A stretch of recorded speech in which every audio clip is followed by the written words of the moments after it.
going to take Jay uptown with me for a few minutes. I met the finest, nicest fellow at the hotel the other day. He likes children, said he really misses his family, being on the road at Christmas. Well, okay, Ted, but don't be long. I want to start the hamburger in half an hour, and you said the Headland boy was going to drop by.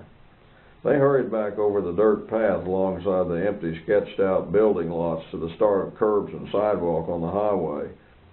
No luck selling those extras, hey? His father asked, holding Jay's hand to help him keep up. It seemed to have gotten colder. No, he kept his head down. Well, don't worry about it. A gust of pre-darkness wind picked up a cloud of dust and blew a skittering white paper bag toward them. His father turned up his jacket collar and reached to yank at Jay's. The suspended stoplight was swaying as they ran across the intersection and the tracks toward the hotel's lighted door. A different clerk was on the desk and turned to disappear up the narrow, angled steps to the second floor. In a minute he came clattering back, said, "He's coming," and moved over to the lobby easy chair with his magazine. They heard footsteps and saw a tall, trim body in beige twilled trousers and western pearl gray shirt, an expensive suede jacket, before he ducked his head and left the last step. He was smiling as he reached the counter. "Hello, Ted." "Mr. Erickson, this is my boy Jay. I told you I'd bring him by." "Hello, Jay." Jay looked up as a tall man reached down, leaning over the counter, clasping Jay's hand warmly and firmly. Mr. Erickson was the nicest looking man Jay had ever seen. Like a movie star poster, only not glittery. He was dark-haired and tanned and looked like he'd just left the barber shop. He looked right at him with a nice, steady gray eyes, smiling with real friendliness, perfectly easy and real, just like Uncle Buck back on the farm. He had a folded newspaper in his other hand, and Jay knew he would have bought an extra if only he'd seen him that morning. The men leaned relaxed against the counter and talked briefly. Mr. Erickson said he'd just gotten in from making his contacts and was going to rest and read the paper so he could start fresh next time. Then, as they were leaving, Mr. Erickson leaned over the counter again and took Jay's hand like before. "Jay," he said solemnly, "glad to have met you. Be sure to take good care of your parents." He squeezed Jay's hand and gazed at him warmly for a second, then smiled, shook hands again with Jay's dad, waved goodbye with the paper, and turned back to mount the narrow stairway. Jay puzzled it over as they hurried back across the intersection and down the sidewalk. He was just a little kid. How could he take care of anybody? "What did he mean, Daddy?" he asked as they stepped along fast in the windy dark, his dad helping him half jump a shallow ditch near a streetlight pole. "Oh, what he told you? Well, he lost both his parents when he was still a little boy. His aunt raised him," he said. "How did he lose them? What happened to them?" "Well, I'm not sure. They died in a fire, I think." The light was shining in their rented trailer, and they heard voices as they crossed the slanted board and climbed the steps. The heat, smell, and sound of cooking struck them. The puppy capered around their feet. A red-faced, healthy-looking young man sat in a straight chair next to the bunks, bouncing the baby on his thigh. "Hello, Harold," Jay's dad said. "How are your folks? Are you going to have a good Christmas?" "Hi, Mr. Ross. Oh, we're doing pretty well. We got enough food for a good dinner, and Dad's made the kids a toy schooner wagon to play with. It's complete with a cloth cover and little water kegs and a toolbox on the side, so I guess we'll have a good Christmas." Vida, busy in the cramped cooking area, turned their way. "Harold, you can eat with us. I made plenty of gravy." "Oh, no, Mr. Ross, thanks anyway. My friend will be by in a minute. He was coming from Overton to bring some stuff to his cousin. Dad just wanted to see how you all were doing." "Harold, you tell him we're doing just fine. We don't have as many mouths to feed as you folks do, and we even had $5 to spend on Christmas. It's lucky you're old enough to help out some." "Yes'm, well, that sounds like my ride. I hope you all have a good Christmas." He handed the gurgling baby to Jay's dad, who took him and blocked the puppy's rush for the door with one foot. A few minutes later they were crowded into the eating nook, with the pine needles trembling overhead. His father plumped the baby into the high chair and moved it back from the pine fronds, which Matt had already begun to reach for. "Where'd you get the puppy?" Vida asked as T.M. cleaned the last of the hamburger and onion gravy from his plate with a bit of bun. Oh, he was dropped. The poor little devil was running up and down at the highway junction when I turned off to leave my last paper bundle. When I came back by, he was still there, trying to catch every car that passed. He'd have been run over by morning. So I cussed, backed up, and reached and grabbed him by the neck. He was licking me before I could drop him in the car. His stepmother laughed. It might have been better for the little tyke if he had been run over. It's a tough time for puppies and people. Jay looked up in dismay. He had opened the box of Cracker Jack and rummaged through for the usual trinket prize. Oh, gee! He held up a tiny rubber weenie, all he had found. Let me see that, Jay. His dad reached over and snipped it from his limp grasp. He rubbed the cigarette-sized bit of rubber and the last of gravy on Jay's plate and wiggled it before the fuzzy puppy underfoot. There was a snap and the puppy had swallowed it. Ted, for God's sake, that might kill the little thing. Vida rapped out. The puppy danced around looking for more as his father, half laughing, held up a hand and spluttered, "Well, damn it, how was I to know he'd swallow it like that? I thought he'd just bite it and drop it after he licked the gravy off." Vida jumped up angrily and gave the puppy a small dish of cooking grease. She shook her head and sighed. At least it would give the poor thing a chance to pass it. Then they fixed a cardboard box for the puppy to sleep in and all went to bed. Waking up Christmas morning wasn't terribly exciting for Jay. He found his gifts on the table and under it and in a sock. Matt's tiny sock had only some new booties and a celluloid rattle. Jay got a black imitation leather aviator cap and a pebbly brown imitation leather football. His dad blew it up and laced it for him. There was a little wooden wheelbarrow his dad had made, painted with aluminum and red paint. There was a bowl of that colored and ruffled toothbreaker candy and a barber pole peppermint stick with some parched peanuts and 2 oranges in one of his dad's long socks. He pulled on his aviator cap and snapped it under his chin. His stepmother hurt his head, snapping on his goggles for him. Then he went out into a mild and dull day of weak sunlight and kicked his football with the boy from the stucco house until the ball lost all its air and went flat. He was heading for the trailer with the limp thing in his hands when he saw his dad coming from town. He was walking fast like always, but stumbled twice, which seemed strange. He went past them without looking and into the trailer. Jay ran after him. He had seen tears on his dad's bony cheeks. The hotel burned to the ground last night and Mr. Erickson was the only one who didn't make it. The other men went out the end window, but his room was next to the stairs and the furnace flew. Go outside, Jay, Vida said. He went out and the boy from across the street took him to see his own gifts.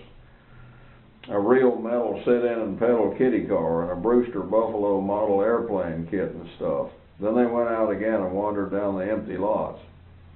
Well, I didn't hear any fire siren, did you? The other boy said. No. Jay thought of Mr. Erickson's nice face and what he had said to him. I'm going to ask my mom if I can go up and see it. Do you want to come? Jay shook his head. The little puppy swelled up like a balloon and acted real uneasy for a few days. They put him outside whenever he yipped and whirled around or humped up, and eventually the miracle happened. His middle went flat, just like the football, and he was the same as before. When Jay's dad came in from the paper route and saw the puppy, he snorted and laughed sourly. I guess I'll have to stop calling him Weenie, he said. It was the first time they heard him laugh since the hotel fire. They moved again.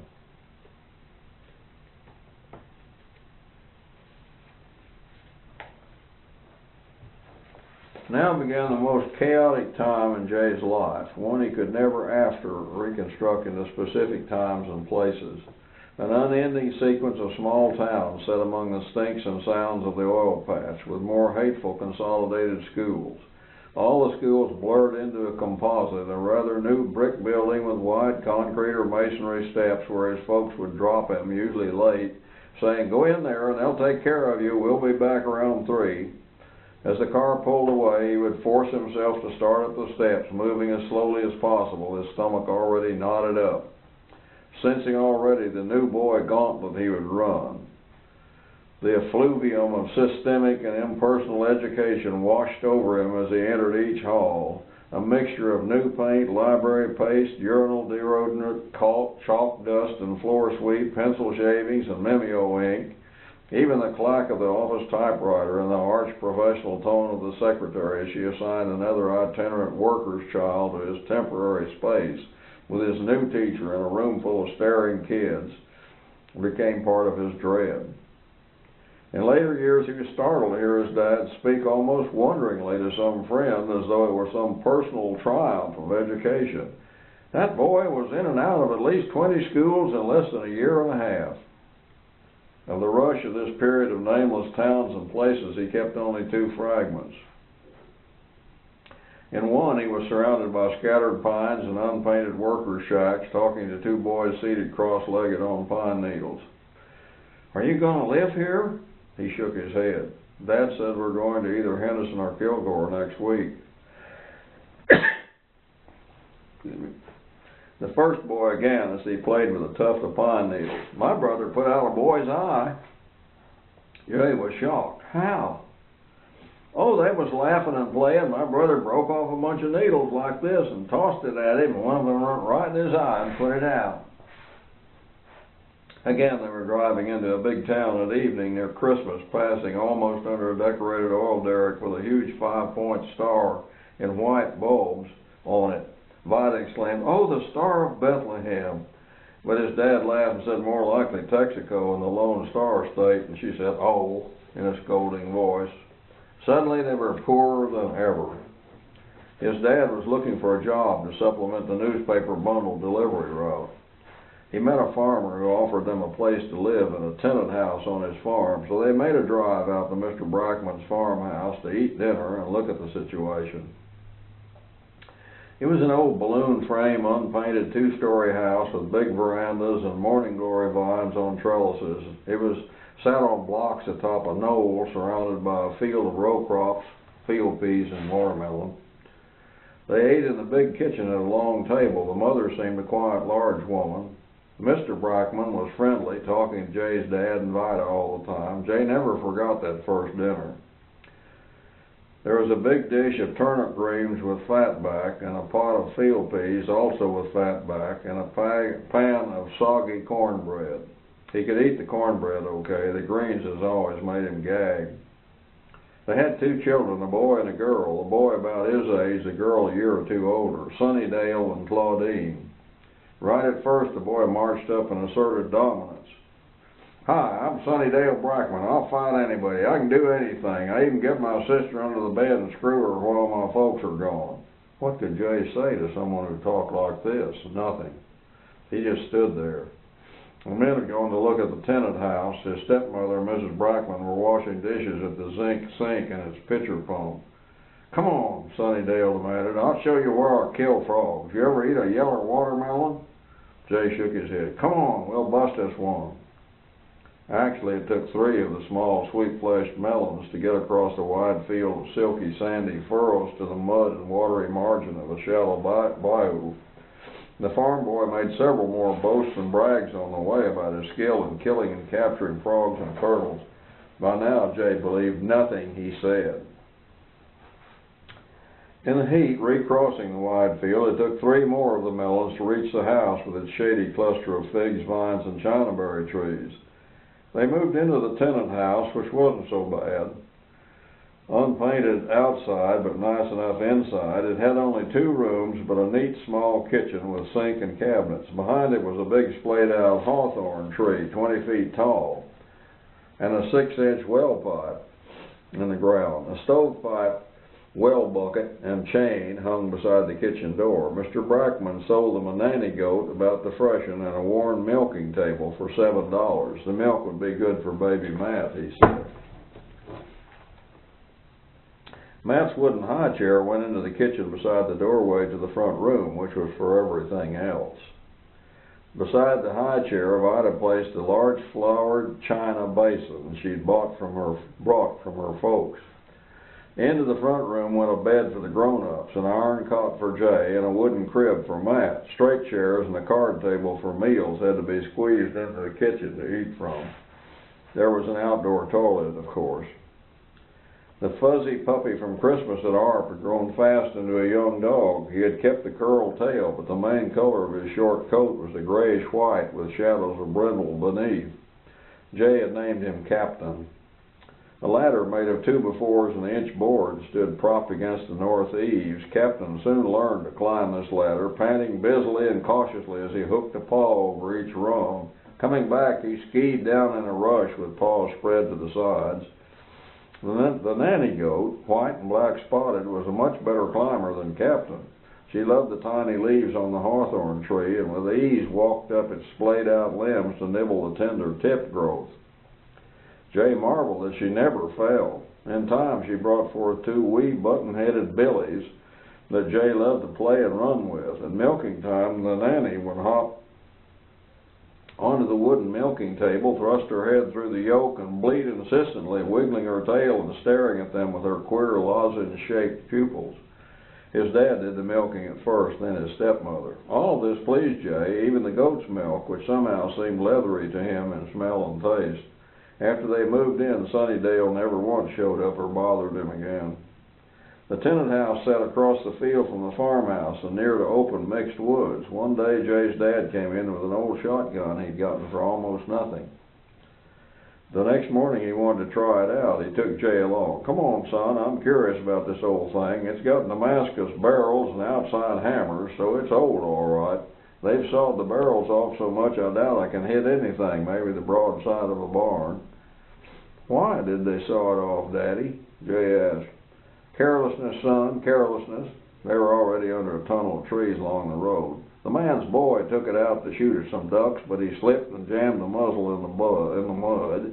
He forgot to check it and clean it out, and when he did shoot at some, it exploded and peeled the barrel back. I don't know why it didn't kill the kid."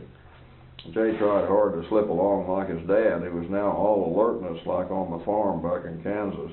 When he out-hunted all the others, he made light, silent steps and paused a lot to study all around.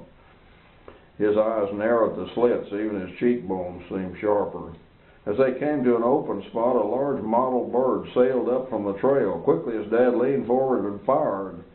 The blast half-deafened Jay. The bird lost all grace and tumbled into some short bushes. "What is it, Daddy? What is it?" Jay asked as his dad ran to retrieve it. "Well, shucks." His dad held it up and shook his head. "It's just a whippoorwill or something. I wouldn't have shot if I could tell." He broke open the gun breech, blew on the smoking shell, and slipped it into a pocket. He reloaded and handed the bundle of bloodied feathers to Jay, who fussed over it a bit, smoothing at the feathers. "What do they do?" he asked. "Oh, people call them night hawks or goat suckers. I'm sure they don't suck goats. They scoop bugs and mosquitoes out of the air. See?" He pried at the small, sharp beak, which opened into a wide mouth. He took the bird by its delicate feet and dropped it behind a pine chunk. They kept on down the woodland trail, now curving alongside a small stream with a foot or two of clear water that had carved out hollows and crawdad holes in olive clay banks. They stopped as they reached a spot where the stream doubled around a tall stub of tree atop a hummock. Just then a red-headed woodpecker swooped into the bare stub and began spiraling up it, tapping as it went. Jay's dad at once hunkered down as the bird neared the top and paused to work at an area. "Come here, Jay," his dad hissed. "You can shoot. I'll hold the gun. You just sight down the barrel and pull the trigger on this side." The curved trigger gave an ominous snick as he thumbed it back. Jay stared at him, swallowed, got over, put his cheek on the stock, glanced at the heedless bird pecking away, and pulled the trigger. Things happened at once. The bird's body left the wood and became bloody fragments in the air. The recoil drove his dad's hand and the hammer spur against his face and mouth. His ears rang and he was crying and rubbing his hurts. "Oh, for gosh sakes, well, golly, how did that happen?" T.M. tried to comfort him and inspected his hurts as they turned back. Jay never forgot those 2 birds. Still, Jay was mostly happy at this tenant place. He played with the captain and the goats. He sat and talked with Vida as she sunbathed baby Matt on the little porch. He explored down the woods road, but no farther than he and his dad had gone. Those days, T.M. was out on the bundle route and usually came home in the afternoons. Just as he came up the back stoop one day, Matt stood up in his high chair with a cry, his arms out to welcome Daddy. and then pitched over the side and lit head first in the big crockery wash basin. Vida snatched him up instantly. He had only a small cut on his crown. 3 equal triangles of crockery rocked gently where the basin had been. "My golly," Tim exclaimed, "it's lucky we've got such a hard-headed bunch. First Jay, now Matt." A few nights later, Jay suddenly woke up, hearing sly, small noises in the kitchen. His dad was already up with a gun and a flashlight. Jay hopped out and followed. Switched on, the weak flashlight beam showed the baby on the high counter, an arm in the peanut butter jar and smears on his cheeks. He must have wakened, padded in, and climbed the drawer handles. Luckily, he'd roused them before he tried to climb back down. "Must be the goat's milk," TM said.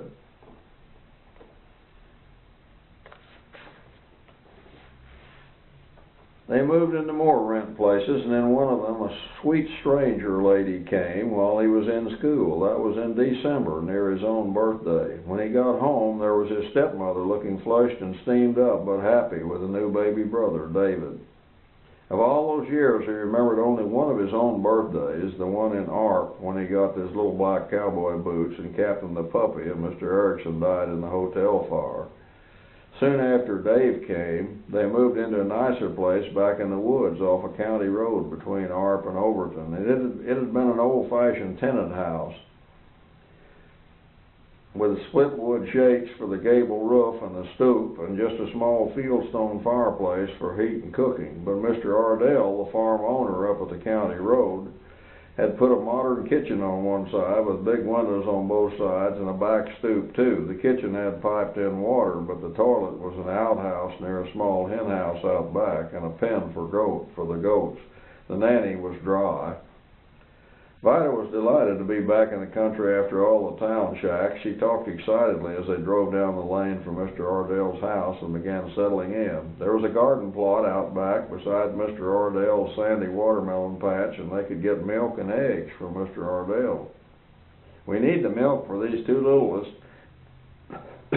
Excuse me. And I'm going to make clabber, cottage cheese, butter, and buttermilk too. I can't wait to get out in the dirt with a hoe in my hand. I'm going to ask Daddy Paw to come visit. It'll take him back." Jay ran out to explore. A fringe of pines and other trees stood where the fields ended and the house sat. Brushy, viney woods began across the lane in front of the house where a draw started downhill. A second draw behind the house, marked by tall pines, did the same. The lane between them ran parallel until all dropped 20 feet and ended in an open cow pasture beside a narrow stream against a wooded hill opposite. Where both stream and pasture curved around the hill, the current made a pool deep enough to swim in. Jay couldn't really swim, but he liked to hold his breath and paddle around to wade and see crawdads, frogs, fish, and minnows. Jay explored upstream till he came to a woven wire fence with grapevines on it and barbed wire on top. He turned back. Downstream was just more and wider pasture. But heading back to the house, he found a spring hole like a well with a masonry curb and blue water to the top. This was a cool, shady place he favored a lot as long as they lived there. It was great for daydreaming. He liked the house, too, because the old tenant part and the new kitchen part were so different. The old part had no ceiling, just rafters that ran way up on the fireplace chimney, then dived down low in the back, where he slept behind a short board wall. His folks slept on the other side of the boards with another board partition to lend a little privacy. Baby David slept in a white willow laundry basket beside their bed. Matt slept in his crib in the kitchen. A few furnishings were already in the house. A couple of homemade oak chairs with hickory bark seats and a table. The kitchen had shelves and cabinets and a small table. A wood-burning cook range sat in the corner. They still had Matt's wooden high chair, and Vida had accumulated a cardboard box full of kitchen equipment. Jay was really fitting in here, just as he did at the earlier country places they lived. He was always more at home in the country. He even liked the cubbyhole where he slept with the roof so low that his dad bumped his head sometimes. It was hot from the sun on the roof, so they opened the door beside the bed for air and found it covered with nailed-on screen wire. Right after they moved in, Vida went to the far side of the lane to pick a mess of poke salad. "Oh, I've had my mouth set for this all winter," she exclaimed, "and the shoots are kind of big, but I snapped off a mess anyway." By now, Jay was accustomed to her cooking, so different from his grandmother's. Vida's pies were almost always cobblers with dough strips on top. For bread, she often made a big pan of heavy cornbread. She could make biscuits or yeast rolls. She whipped up cornmeal pancakes for breakfast and liked sorghum or cane molasses on them. She cooked sweet potatoes all ways, sliced and fried for breakfast, baked or boiled, and a pie for Thanksgiving, and even covered with ashes in the fireplace to be pulled out later with scorched hulls and syrup lines on them. As Vida promised, she made butter, but not like Mom back on the farm. "We don't need any churn," she told Jay, "and you can all help make it." This made him wonder.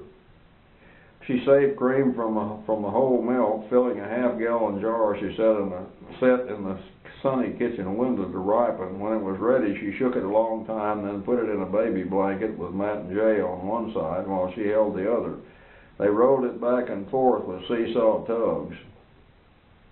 Soon she stopped and unscrewed the lid, and sure enough, there were chunks of golden butter on white buttermilk. She soured another jar of milk to make clabber, and then ate a bowl with sugar on it. The rest she scalded and made into cottage cheese, pouring it into a cloth sugar bag which she hung out the kitchen door to drip. Jay was still picky about eating. Even watching her eat clabber made him want to gag. He hated the funny tasting field peas she loved, and the poke greens with salt pork made him choke too. Just like Mubby, she said, "You ought to be able to eat greens, they're good for you."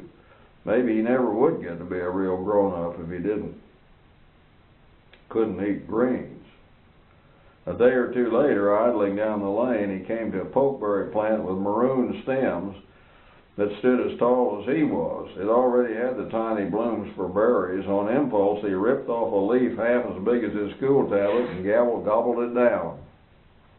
Fresh, it didn't taste so bad, a little bitter with a strong, strange smell.